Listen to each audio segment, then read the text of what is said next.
Hello बच्चा party. कैसे हो आप लोग? आज हम पढ़ेंगे एनसीईआरटी का तीसरा चैप्टर, दो चर वाला रैखिक समीकरण। दो चर वाला रैखिक समीकरण क्यों बोलते हैं इसको? क्योंकि इसके अंदर दो चर होता है, एक एक्स होता है और दूसरा वाई होता है। अगर दो चर वाला रैखिक समीकरण है ना, तो इसको सॉल्व करने के लिए कम से कम दो इक्वेशन का होना तो जरूरी है। इसीलिए आप देखोगे मैंने लिखा भी है कि देखो, पहली बार मैंने क्या क्या लिखा है कि ए एक्स प्लस में बी वाई प्लस सी बराबर जीरो।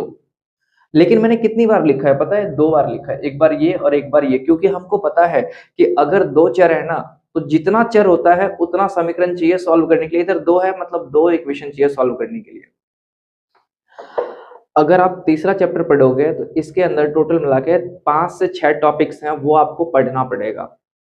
पहला टॉपिक है कि अगर आप इन दोनों इक्वेशन का ग्राफ के ऊपर लाइन ड्रॉ करोगे तो वो लाइन कैसे कैसे जाएगा। तो उधर भी तीन तरीके हैं, तीन तरीके से लाइन जा सकता है।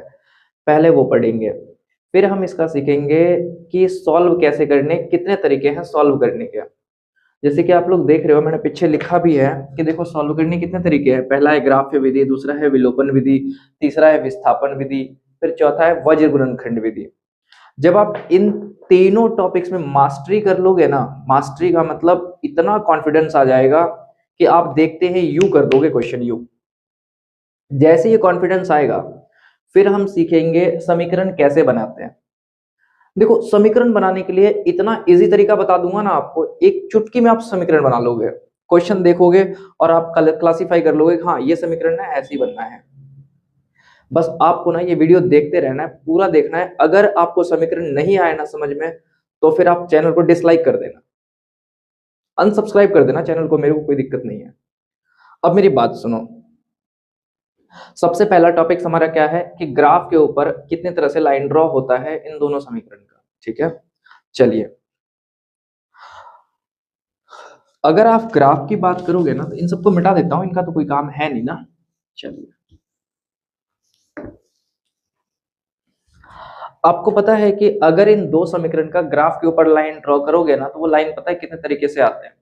वो लाइन हो सकता है कि लाइन ऐसे बन जाए, यानी जब आपने एक इक्वेशन का लाइन ड्रॉ किया, तो जब ग्राफ के ऊपर लाइन ड्रॉ करोगे ना, तो हो सकता है लाइन ऐसे जाके कट गया। समझ में आया? तो हो सकता है लाइन कट गया। कट गया इसका मतलब क्या है? ये प्रतिच्छेदी रेखा है, प्रतिच्छेदी रेखा।